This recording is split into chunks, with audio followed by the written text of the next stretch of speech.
Welcome everyone, and welcome to Al Jacobs and his wife Evelyn, Bernie Applebaum, Claire Hirschfield, and Rose Glassberg.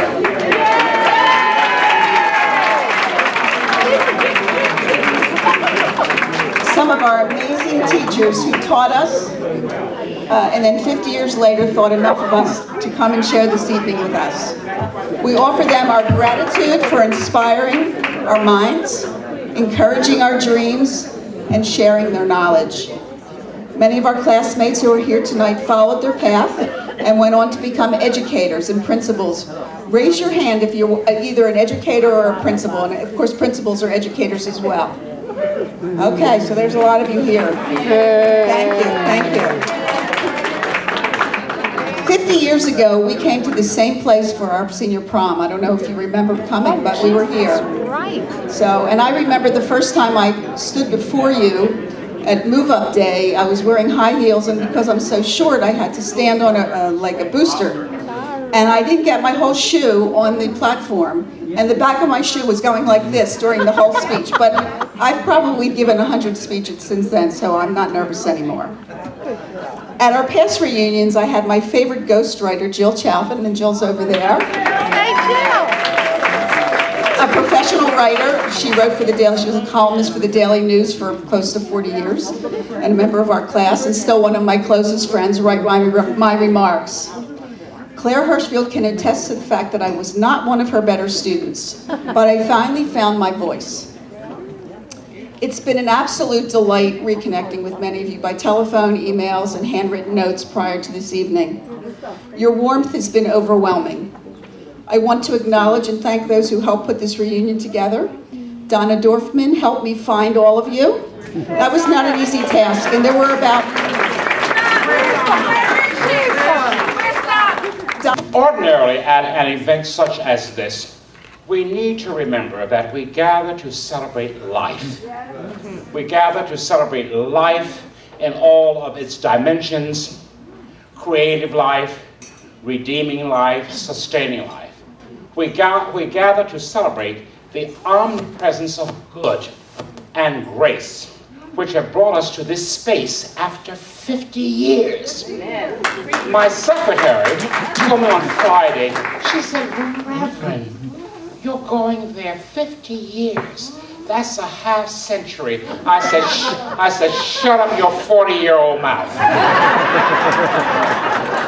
A half century is quite a bit of time to remember, and for the creating and redeeming and sustaining power of love that we have all experienced, we do give thanks. But I would be utterly remiss this evening if I were not to thank again on our behalf the wonderful teaching staff that we had at the Germantown High School.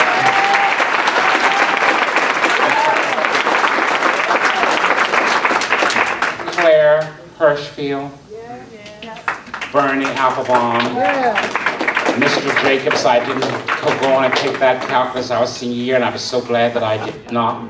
And the inimitable Rose Glassberg. They not only taught us and inspired us, but they taught us about life. And that is why we're here to celebrate life. And I invite you to turn to the very last page of the journal that we have received here this evening, of those who are no longer with us, but we know that life is always a continuum. And as you look at these names, we pause to remember those who we knew from kindergarten or first grade, those with whom we shared junior high school and high school, and some even college. And we give thanks for their lives as we remember them in our youth, in our middle years, and even in our advanced status as advanced baby boomers. So in giving thanks, we pause, and we thank all of you for coming from far and near to be here as we celebrate life, and we affirm life, and we give thanks for life. And thank you. He had started high school in the South, and he moved up here in 1962. And he said when he moved up here and attended Germantown, it was the first time he was ever treated with respect. When he said that to me, it gave me the chills. In 1968, Shirley Chisholm, an African American and a woman, was elected to Congress, and 5 decades later, Obama swept into office. Communism. Can you remember hiding under your desk in elementary school? During the air raid drills, as if they would provide any shelter that we actually would have needed. The Bay of Pigs, the Cuban Missile Crisis, the Berlin Wall, which was built in 1961, which came tumbling down in 1989. Vietnam. I've often wondered if we've lost any of our classmates, but I honestly do not know. Does anybody know if we lost anybody in the Vietnam War? Yeah, I don't know. I'm sorry, I don't know. Okay. I think Franklin Dixon's name is in the book, but I didn't know it was during the Vietnam War. Feminism, Roe versus Wade, the first man in outer space and then the moon, Motown, Woodstock, the Beatles, Nixon's resignation and Watergate, AIDS, the internet, 9/11, Facebook, and today's news, which is not so great. In fact, it's pretty scary. Have things really changed that much? Perhaps not, yet we hear the news in real time. As quickly as Billy Joel rattled them off in his song, and to quote him once again, when we are gone, it will still burn on and on and on. In the middle of those changes and events, our lives unfolded. The years flew by like a flash. We've had our ups and downs, our joys and our sorrows, our gains and our losses. Who was it that said to everything there is a season? Just kidding, I know where it's written. So now we've reached our last trimester. I prefer those words rather than the golden years because at the end of the last trimester, there's a birth, a new life. For many of us, what to do in retirement.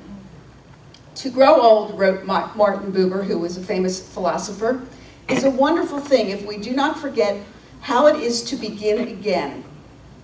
We cannot do everything, but there's an infinite number of things that we can still do at each moment in our lives, whether it be youth, middle age, or old age. The world drops fruit at our feet. Now old enough to claim experience and wisdom, if you were given the opportunity to live your life over again, what would you do differently? Would you have made the same choices, taken the same path, chosen the same mate, career, etc.? I asked, and most of you did not answer. I wonder what that meant. Perhaps at that point you were just weary of receiving my emails. Some of you changed your first names. Lavelle became Norman, Carl became Stephen, and Eileen Goldsmith became Neely. Now, Norman, Stephen, and Neely, you will always be Lavelle, Carl, and Eileen to me. Some who responded did so in matters of the heart, mind, profession, financial dreams, and high school years. Many said that while life hasn't been easy, you were content with your life now, and so you wouldn't change a thing. Elva Watts said she would have gotten involved in more activities in high school. Jerry Brucker would have opened his mouth more and said what was on his mind. Carl LeBone said he would have taken things more seriously and been more aggressive in high school, so he would have done better. He would have been there for his friends in need.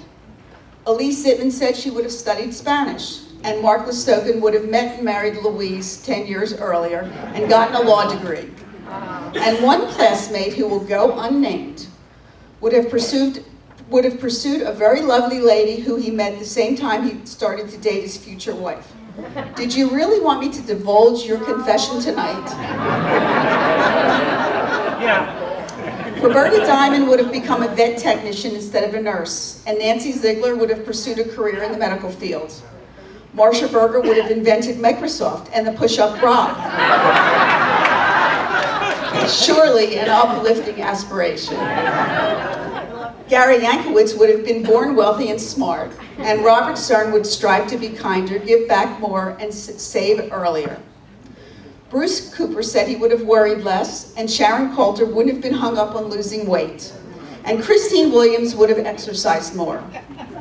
For me personally, knowing now what I have lived and learned over the last years, I would have moved to Israel right after college and had a whole lifetime of being part of an incredibly vibrant country. I know our teachers would like to say a few words, so who wants to go first? Anybody who volunteers? I looked at the form about what Germantown added to your life. And I thought about it because it was at Germantown that we felt very comfortable teaching. There were some wonderful colleagues, wonderful students who listened and absorbed. And I can't think of anything greater for a teacher to have students who take what you say and enjoy it and apply it. But since I left Germantown, I went to what was then Glassboro State College, and I taught English. And I also became head of the union. You know, Churchill once said that he didn't want to be a liberal as a young man because you get conservative as you get older. Well, if you're supposed to get conservative as you get older, it hasn't happened yet.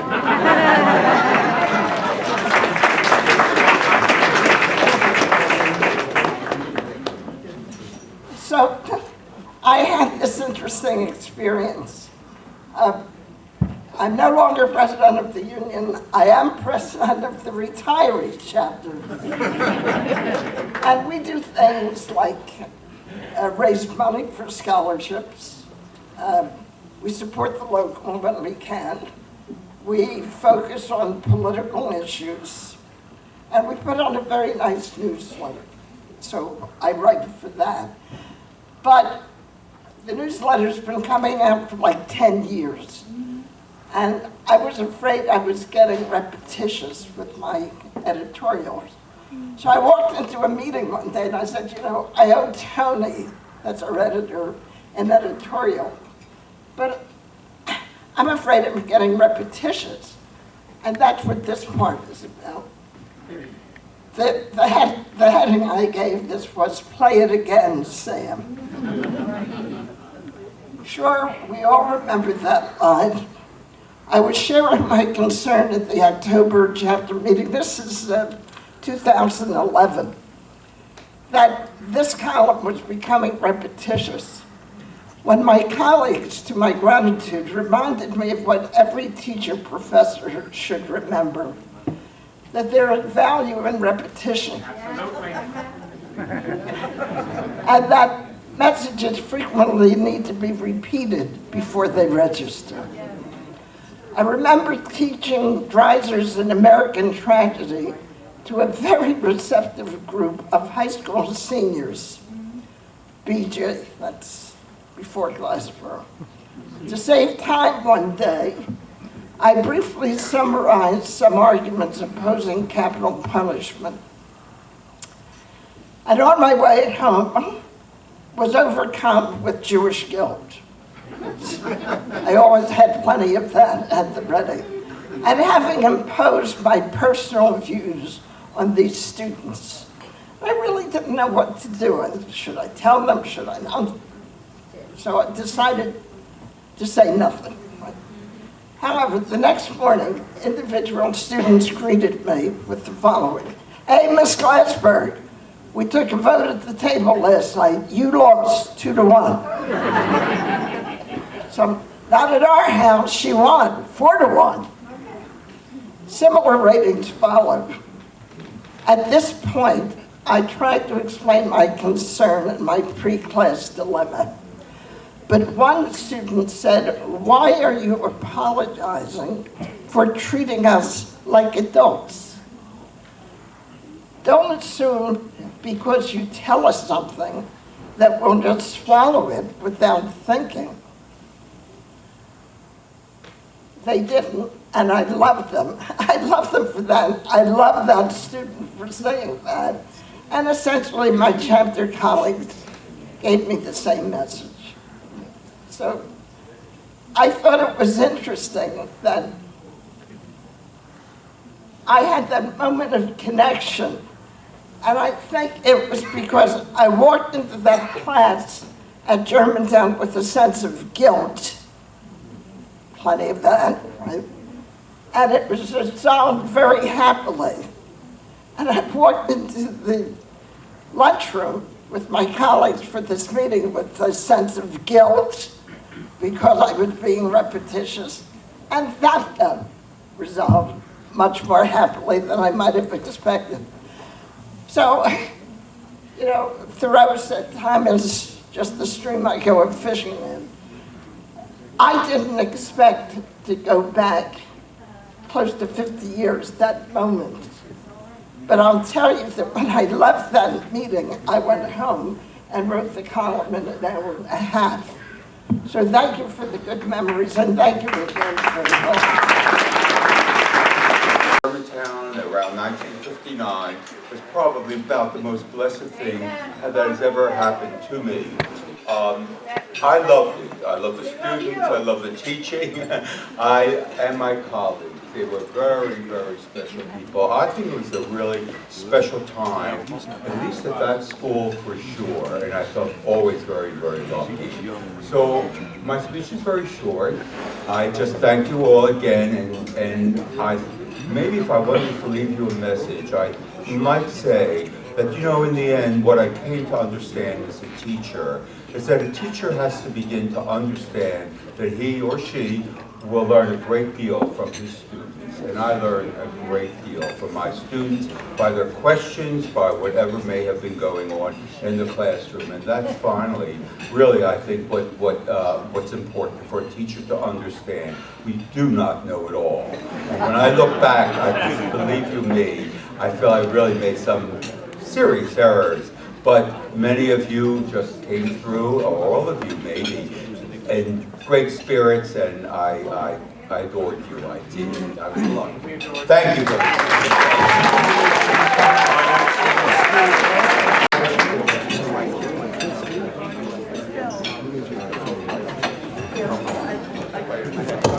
All right, I've written out a little presentation. It only takes 3 minutes, so be patient. Thank you so much for inviting me to share in the celebration of your 50th class reunion. The Germantown High School of 1964 retains a very special place in all of our memories, as is evident in the gathering here today. Your class arrived in September 1961, a period still marked by innocence and calm, before the perturbations of that decade. War, assassination, social upheaval had truly begun. Germantown High School was, in 1961, a very special place. Just open your yearbooks. Looking out from the pages, neatly dressed young men in jackets and ties, row upon row of girls in shirtwaist dresses and plaid skirts, all unaware that the tectonic plates of history were shifting beneath their feet, and that the assassination of President Kennedy in your senior year would usher in an era of upheaval and change. But just for a moment, let us look backward at a vanished time. Your years at Germantown, which was then an extraordinary place, offering a world of choices to its students. There was an after-school club for every taste, a chemistry and a biology club for the scientifically inclined, a slide rule, an engineers club, an orchestra, a dance band, a glee club, an a cappella choir, even an opera club. There were sports teams galore: volleyball, tennis, swimming, baseball, track, cross country, as well as a modern dance group and a ballroom dancing club.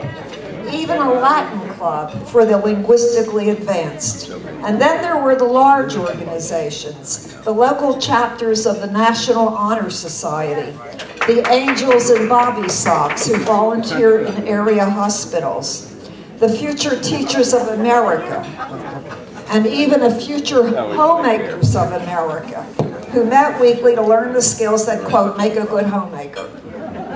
My own favorite was the Honorary Historical Society. Sponsored by Henry Wagner, who somehow managed to persuade more than 60 students each term that it was great fun to meet weekly before school in order to analyze historical documents and to discuss the origins of the U.S. Constitution. From the class trip to Washington to move-up day, from the Sweetheart Bowl to the Spring Festival, a lost world perhaps, but one that in its autumn was still beautiful. Little could anyone foretell the earth-shaking events of the next half-century, which would totally transform American society. The Civil Rights Act, the Vietnam War, the fall of the Soviet Union, the invention of the computer. More than any other class in my experience, yours in 1964 graduated into an uncertain world, a country in unprecedented upheaval, as the consensus of the 50s yielded to the turmoil of the mid and late 60s. But for many of us here tonight, the memory of those years at Germantown High School surely continues to be a source of warmth and happiness, as well as a still living connection with what, in retrospect, appears to have been the golden age of an American high school. Thank you again for inviting me.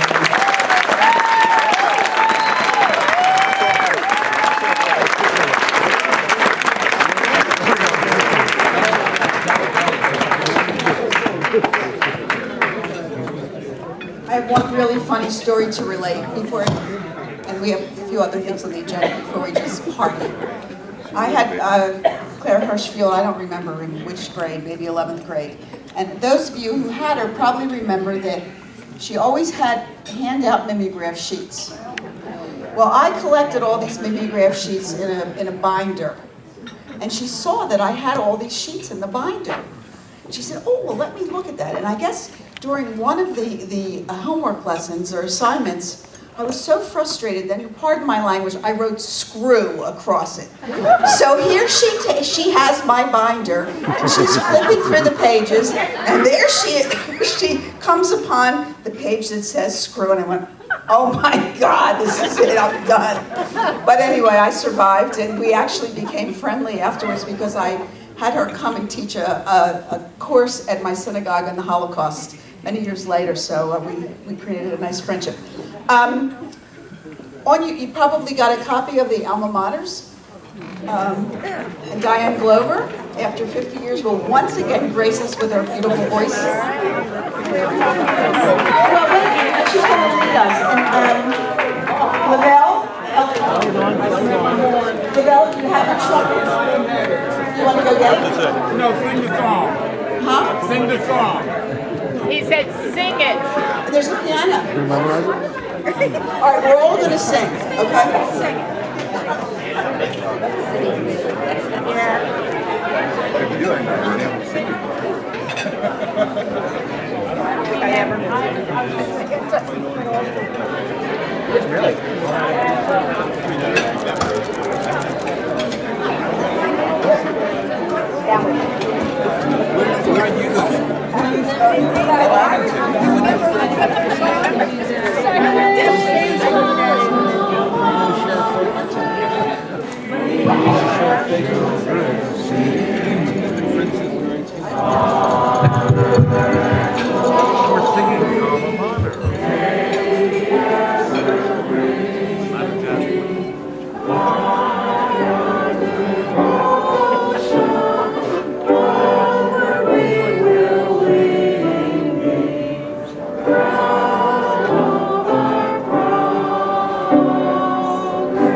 Fireworks there. I like that thing.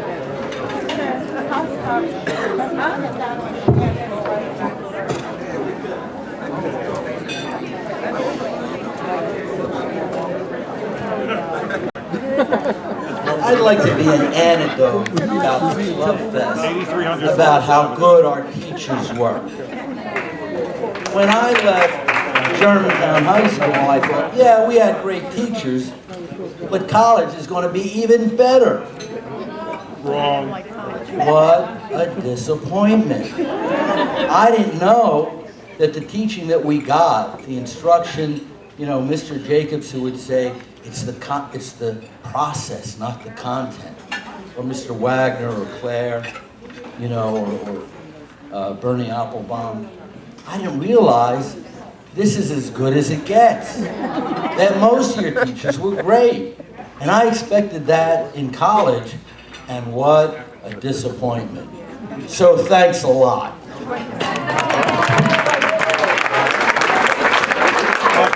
Let's get you guys, it's like a football field all close together. Everybody squeeze into the center.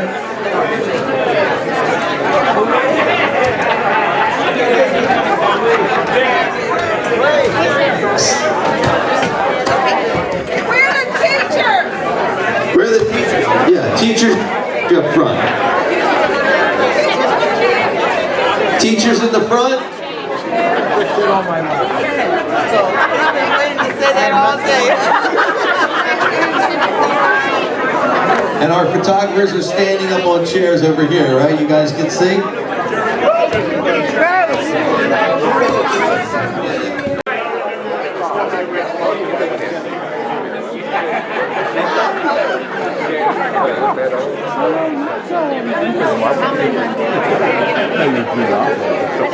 Come on, Christine. Stand right here.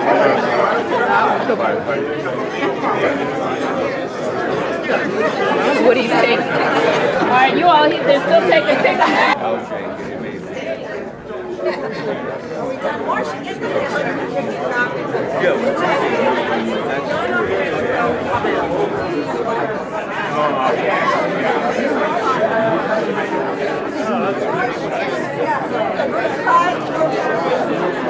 If anybody wants to hand their phones or their cameras to the people taking it.